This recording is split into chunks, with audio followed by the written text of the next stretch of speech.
ഉറപ്പായും നോക്കിയിട്ട് പോകേണ്ട current affairs. Degree level prelims exam വരാൻ പോവുകയാണ്. അപ്പോൾ ഈ പരീക്ഷയുടെ ഭാഗമായിട്ട് സ്റ്റുഡൻസ് ഏറ്റവും അധികം റിക്വസ്റ്റ് ചെയ്യുന്ന ഒരു ടോപ്പിക് ഇതാണ്. മസ്റ്റായി നോക്കിയിട്ട് പോകേണ്ട ഹാൻഡ് പിക്ക് ചെയ്തിട്ടുള്ള കറണ്ട് അഫയേഴ്സ് ഏതൊക്കെയെന്നുള്ള ചോദ്യം. നമ്മളൊരു സീരീസ് അതിന് വേണ്ടി സ്റ്റാർട്ട് ചെയ്യാൻ പോവുകയാണ്. നിങ്ങൾ അതിന് കട്ടയ്ക്ക് കൂടെ നിൽക്കുകയാണെങ്കിൽ ഇതുപോലുള്ള ധാരാളം വീഡിയോസ് വരുന്നതായിരിക്കും. നമ്മൾ ഈ ഒരു സീരീസിൽ ഡിസ്കസ് ചെയ്യാൻ പോകുന്നത് റാങ്ക് മേക്കിംഗ് നിലവാരത്തിലുള്ള കറണ്ട് അഫയേഴ്സ് ആയിരിക്കും, അല്ലെ?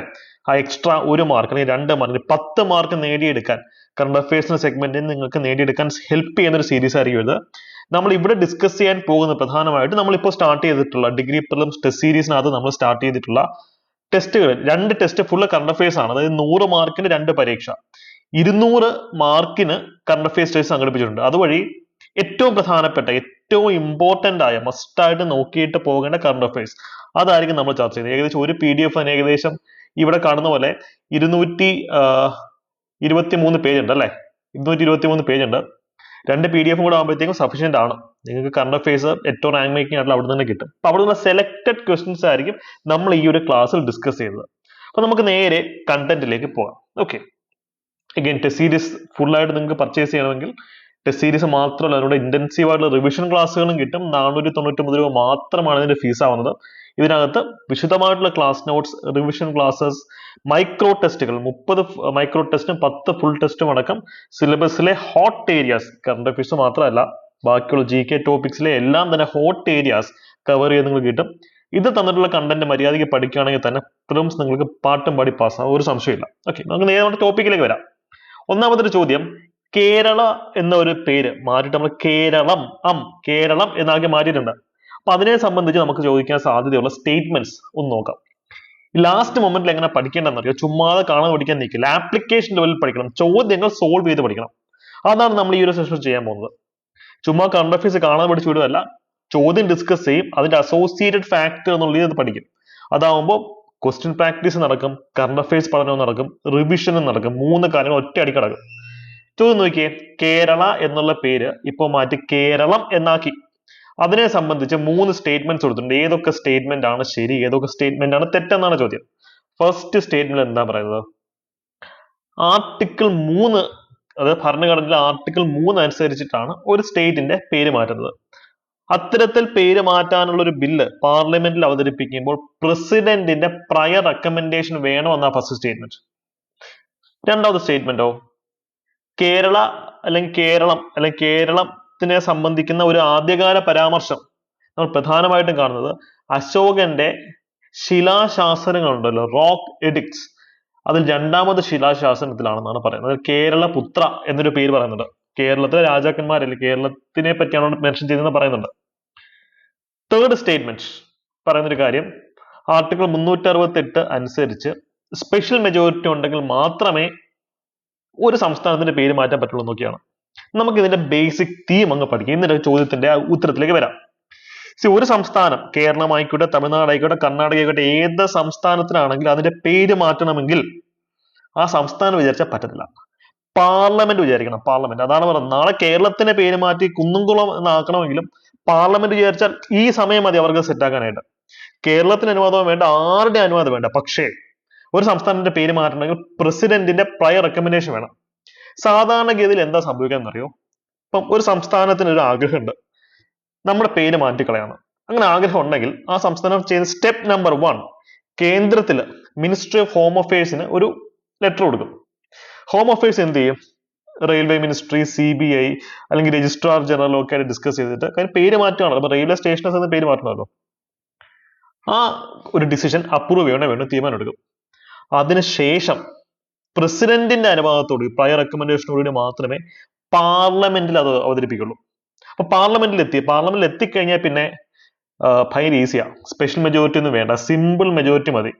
അതായത് പാർലമെന്റിൽ ഒരു 500 പേരുണ്ടെങ്കിൽ അവിടെ പ്രസന്റ് ആയിട്ടുള്ള ആൾക്കാർ ഒരുപക്ഷെ ഒരു 100 പേരേ ഉള്ളൂ സംഘടിപ്പിക്കാം. ആ പ്രസന്റ് ആയിട്ടുള്ള ആൾക്കാരിൽ ഭൂരിപക്ഷം വേണം, 51 ആൾക്കാർ വോട്ട് ചെയ്യണം. അല്ല, 100ൽ ഭൂരിപക്ഷം 51 സിമ്പിൾ മെജോറിറ്റി, വളരെ ഈസിയാണ്. അപ്പൊ ഒരു സംസ്ഥാനത്തിന്റെ പേര് മാറ്റുന്നത് വളരെ ഈസിയാണ്. അതിന് ഭരണഘടന ഭേദഗതി ചെയ്യേണ്ട കാര്യമില്ല, 368 അനുസരിച്ച് ഭേദഗതി ചെയ്യേണ്ട കാര്യമില്ല. ഞാൻ ഈ പറഞ്ഞ കാര്യങ്ങൾ, അപ്പൊ ഈ സ്റ്റേറ്റ്മെന്റ് തെറ്റാണ്, ഇത് 2 ശരിയാണ്. അപ്പൊ ഒരു ഉത്തരം എന്ന് വെച്ചാൽ ബിയിലേക്ക് നമ്മൾ എത്തി, അല്ലെ? 1 and 2. ഞാൻ ഈ പറഞ്ഞ കാര്യങ്ങളൊക്കെ സ്ട്രക്ചേർഡ് ആയിട്ടുള്ള നോട്ട്സിൽ കൊടുത്തിട്ടുണ്ട്. കണ്ടോ എങ്ങനെയാണ് ഒരു സ്റ്റേറ്റ് പേര് മാറ്റുന്നത്, അതിന് എന്തൊക്കെയാണ് ചെയ്യേണ്ടത്? സിമ്പിൾ മെജോറിറ്റി മതി. അപ്പൊ ഇതിന്റെ കൂടെ നിങ്ങൾ അസോസിയേറ്റഡ് ഫാക്ടർ വായിക്കേണ്ട ഒരു കാര്യം ഇതാണ്. ഞാൻ ഈ ഒരു PDF നമ്മുടെ ടെലിഗ്രാം ചാനലിൽ അപ്ലോഡ് ചെയ്തേക്കാം. ടെലിഗ്രാം ചാനൽ ലിങ്ക് ഞാൻ കമന്റ് സെക്ഷനിൽ പിൻ ചെയ്ത് വെച്ചിട്ടുണ്ട്. ദയവായി ഈ PDF ഡൗൺലോഡ് ചെയ്ത് നന്നായിട്ട് അങ്ങ് പഠിക്കാൻ. നല്ല രീതിയിലുള്ള ചോദ്യങ്ങൾ വരും. ഓക്കെ, സെലക്ടഡ് ക്വസ്റ്റ്യൻസിന്റെ PDF ആയിരിക്കും അപ്ലോഡ് ചെയ്യുന്നത്.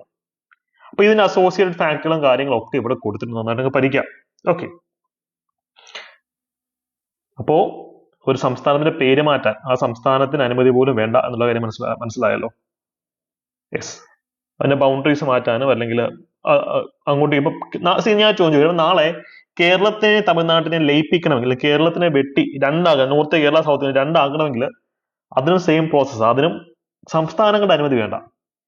കേന്ദ്ര സർക്കാരിന് ആ ഒരു തീരുമാനമെടുത്ത് പാർലമെന്റ് ബില്ല് അവതരിപ്പിച്ച് ഈ ആർട്ടിക്കിൾ 3 പാസ്സാക്കി എടുത്താൽ മതി. അപ്പൊ സംസ്ഥാനങ്ങൾ വളരെ വീക്കാണ് ഇന്ത്യൻ ഫെഡറൽ സംഹിതയിൽ. അതുകൊണ്ടാണ് പറയുന്നത് India is N indestructible union with destructible States. India എന്ന് പറയുന്ന യൂണിയനെ നമുക്ക് തകർക്കാൻ പറ്റില്ല, പക്ഷെ സ്റ്റേറ്റുകളെ, സംസ്ഥാനങ്ങളെ പൊളിച്ചടുക്കി പല പല രീതിയിൽ ഫ്രാഗ്മെന്റ് ചെയ്യാൻ പറ്റും. അതൊന്ന് മനസ്സിൽ വെച്ചേക്കാം. ഇനി അടുത്തൊരു പ്രധാനപ്പെട്ട ചോദ്യത്തിലേക്ക് നമ്മൾ പോവാണ് കേട്ടോ. അതായത് കേരളത്തിലെ അസംബ്ലി ഇലക്ഷൻ ഇപ്പം കഴിഞ്ഞിട്ടിരിക്കുകയാണല്ലോ. അപ്പൊ ഇവിടെ ഉള്ളൊരു പ്രധാനപ്പെട്ട ഒരു ചോദ്യമുണ്ട്. ഇത് first Kerala legislative assembly election, Kerala legislative അസംബ്ലിയുടെ ഒന്നാമത്തെ ഇലക്ഷൻ ഉണ്ടല്ലോ, അതിൽ ഏത് കാൻഡിഡേറ്റിനെയാണ് എതിരില്ലാതെ തെരഞ്ഞെടുത്തത്? അത് ഒരു വോട്ട് പോലും കാസ്റ്റ് ചെയ്യേണ്ടി വന്നില്ല. കാര്യം ആ ഇലക്ഷൻ ഒറ്റ മനുഷ്യനെ മത്സരിച്ചുള്ളൂ. ആ ഒരു മനുഷ്യൻ മത്സരിച്ച് അയാൾ അറിയുക ചെയ്യുക, വോട്ട് പോലും ചെയ്യേണ്ടി വന്നു, ഒറ്റ വോട്ട് പോലും ഇടാതെ ഒരു മനുഷ്യൻ, ഈ പറഞ്ഞ പോലെ M. ഉമേഷ് റാവു മഞ്ചേശ്വരം നിയമസഭാ മണ്ഡലത്തിൽ നിന്നും എലക്ട് ആയി പോയിട്ടുണ്ട്. എന്തുകൊണ്ട്? ഇത് ചരിത്രമല്ല, ഇത് കറണ്ട് അഫെയർ അല്ലല്ലോ, ഇത് ഹിസ്റ്ററി അല്ലേ. ഇതെന്തിനാണ് നമ്മളിപ്പം ഇതിനകത്ത് പഠിക്കുന്നത്? ഇദ്ദേഹത്തെ പറ്റി വളരെ വൈഡായിട്ട് ന്യൂസ് പേപ്പേഴ്സും ചർച്ച ചെയ്യുന്നുണ്ട്. അപ്പോൾ കറണ്ട് അഫെയർസ് നിങ്ങൾ പഠിക്കുമ്പോൾ, ആനുകാല വിഷയങ്ങൾ പഠിക്കുമ്പോൾ, നമ്മൾ സ്റ്റാറ്റിക് ടോപ്പിക്സ്, ഹിസ്റ്ററി ആയിക്കോട്ടെ, ജോഗ്രഫി ആയിക്കോട്ടെ, ഇതൊക്കെ ന്യൂസിൽ റിപ്പീറ്റ് ചെയ്ത് വരുന്നുണ്ടെങ്കിൽ അത് പരീക്ഷയിൽ വരാനുള്ള സാധ്യത എക്സ്ട്രീംലി ഹൈ ആണ്. അതുകൊണ്ട് ഇതൊന്ന് എക്സ്ട്രാ സ്ട്രെസ് കൊടുത്ത് പഠിക്കാം. ഓക്കെ, അപ്പോൾ ഇതിന്റെ അസോസിയേറ്റഡ് ഫാക്ടർ എന്തൊക്കെയാണ്? നിയമസഭയിലേക്കുള്ള ആദ്യ ഇലക്ഷൻ നടക്കുന്നത് 1947 അവിടെ എതിരില്ലാതെ തെരഞ്ഞെടുത്തിട്ടുള്ള ഒരേ ഒരു വ്യക്തി എന്ന് വെച്ച് കഴിഞ്ഞാൽ M. ഉമേഷ് റാവു ആണ്. ഈ മഞ്ചേശ്വരം കോൺസ്റ്റിറ്റ്യുവൻസി നിയോജക മണ്ഡലത്തിന് പ്രത്യേകത ഉണ്ടല്ലോ. എന്താ? യെസ്, കേരളത്തിലെ നോർത്തേൺ മോസ്റ്റ് ആയിട്ടുള്ള നിയോജക മണ്ഡലമാണ് അല്ലെ? കറക്റ്റ്. അപ്പൊ ഇദ്ദേഹം ഏത് പാർട്ടിയുടെ ബേസിസിലാണ് മത്സരിച്ചത്? കർണാടക സമിതി പാർട്ടിയുടെ ബേസിസിലാണ് മത്സരിച്ചത്. ബാക്കിയുള്ള അഡീഷണൽ ഡേറ്റ ഹിസ്റ്ററിയിലൊക്കെ നമ്മൾ പഠിക്കുന്ന ഡേറ്റ ഇവിടെ കൊടുത്തിട്ടുണ്ട്, ജസ്റ്റ് ഒന്ന് വായിക്കാം. യെസ്, നമുക്കിനി അടുത്തൊരു പ്രധാനപ്പെട്ട ചോദ്യത്തിലേക്ക് പോയാലോ. അതാണ് ചോദ്യം, ഉത്തരം, അതിന്റെ അസോസിയേറ്റഡ് ഫാക്ടർ. അവസാന നിമിഷം നമ്മൾ ഇങ്ങനെ പഠിക്കാവൂ, അല്ലാതെ കറണ്ട് അഫയേഴ്സിന്റെ ഒരു മാഗസിൻ എഴുതി തുടക്കം മുതൽ ഒടുക്കം വരെ അങ്ങ് പഠിച്ച് തീർക്കാന്ന് വിചാരിച്ചു കഴിഞ്ഞാൽ ഇനിയുള്ള സമയം കൂടെ അത് ബുദ്ധിമുട്ടായിരിക്കും. അതുകൊണ്ട് എന്ത് ചെയ്യുക, നിങ്ങൾ ചോദ്യങ്ങൾ മാക്സിമം വർക്ക്ഔട്ട് ചെയ്ത് സോൾവ് ചെയ്യാൻ നോക്കുക. നിങ്ങൾ പരസ്പരം ഗ്രൂപ്പ് ഉണ്ടാക്കി പരസ്പരം അങ്ങോട്ടും ഇങ്ങോട്ടും ഡിസ്കസ് ചെയ്ത് പഠിച്ചാൽ ഏറ്റവും എഫക്റ്റീവ് ആയിരിക്കും അത്. അടുത്തൊരു ചോദ്യം, നമുക്ക് ഈ ഒരു ചോദ്യം കൂടെ ഡിസ്കസ് ചെയ്ത് ഇന്നത്തെ ക്ലാസ് വൈൻഡ് അപ്പ് ചെയ്യാം. ഗവൺമെന്റിന്റെ സ്കീംസ് അല്ലെ, കറണ്ട് അഫയേഴ്സിൽ ഏറ്റവും കത്തി നിൽക്കുന്ന സ്കീംസിനെ പറ്റിയുള്ള ചോദ്യമാണ്. ഫസ്റ്റ് സ്റ്റേറ്റ്മെന്റ് എന്താ? നിർഭയ നിശ. നിശ എന്ന് വെച്ചാൽ രാത്രി അല്ലെ. നിർഭയ കേസ് നമുക്കറിയാമല്ലോ, സ്ത്രീ ശാക്തീകരണവുമായി ബന്ധപ്പെട്ട് വളരെ പ്രധാനപ്പെട്ട ഒരു കാര്യമാണ്. നിർഭയ നിശ എന്ന് പറയുമ്പോൾ അത് സ്ത്രീകൾക്ക് രാത്രിയിൽ യാത്ര ചെയ്യാനുള്ള സുരക്ഷിതമായ ഒരു അവസ്ഥ സൃഷ്ടിക്കുക എന്നുള്ള മിഷന്റെ ഭാഗമായിട്ട് കൊണ്ടുവന്നൊരു പ്രോഗ്രാം ആണെന്നാണ് പറയുന്നത് അല്ലെ. പേര് കേൾക്കുമ്പോൾ അത് തന്നെയാണ്, നിർഭയ നിശ. രാത്രി നിർഭയമായി നമുക്ക് സഞ്ചരിക്കാൻ സാധിക്കണം. കറക്റ്റ് ആണ്. Second statement, Pol app.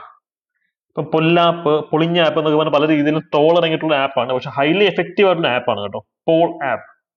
ഇതെന്ന് വെച്ച് കഴിഞ്ഞാൽ ഈ പോലീസിന്റെ സർവീസ്, അത് വളരെ എസെൻഷ്യൽ ആയിട്ടുള്ള 25ഓളം സിറ്റിസൺ സെൻട്രിക് സർവീസ് സ്ത്രീകൾക്കും കുട്ടികൾക്കും ഒക്കെ വളരെ ഈസി ആയിട്ട് ലഭ്യമാക്കാൻ വേണ്ടി സ്റ്റാർട്ട് ചെയ്തിട്ടുള്ള ആപ്പാണ് അല്ലെ. ശരിയാണ്. മൂന്നാമത്തെ സ്റ്റേറ്റ്മെന്റ് എന്താ? Emergency help line number 112. ഇനി ആരും 100 കുത്തല്ല, 100 ഇല്ല, ഇപ്പൊ 112 മാത്രമേ ഉള്ളൂ അല്ലെ. ഇതൊക്കെ ഇതിലേക്ക് ഇന്റഗ്രേറ്റ് ചെയ്തിട്ടുണ്ടെന്നാണ് പറയുന്നത്. എല്ലാ സ്റ്റേറ്റ്മെന്റും കറക്റ്റ് തന്നെയാണ് അല്ലെ. എല്ലാ സ്റ്റേറ്റ്മെന്റും കറക്റ്റ് തന്നെയാണ്. അപ്പോ നിർഭയ നിശ വളരെ പ്രാധാന്യത്തോടു കൂടി നമ്മൾ ചർച്ച ചെയ്യുന്ന ഒരു വിഷയമാണ്. അതിന് കൃത്യമായിട്ടും പറയാം. ഇത് എത്ര മണി മുതൽ എത്ര മണി വരെയാ വർക്ക് ചെയ്യുന്നതെന്നുള്ള ചോദ്യം വരും അല്ലെ. രാവിലെ നിർഭയ നിശയുടെ ആവശ്യമുണ്ടോ? ഇല്ല. അത് വൈകിട്ട് അല്ലെങ്കിൽ രാത്രി ഇരുട്ടി വീഴുമ്പോഴാണ് അതിന്റെ ആവശ്യം വരിക. അതുകൊണ്ട് തന്നെ വർക്കിംഗ് ടൈം സ്റ്റേറ്റ്മെന്റ് ആയിട്ട് ചോദിക്കാൻ സാധ്യതയുണ്ട്, നോട്ട് ചെയ്യാം. രാത്രി 9 മണി മുതൽ രാവിലെ 5 മണി വരെ ആയിരിക്കും അതിന്റെ ഫംഗ്ഷൻ.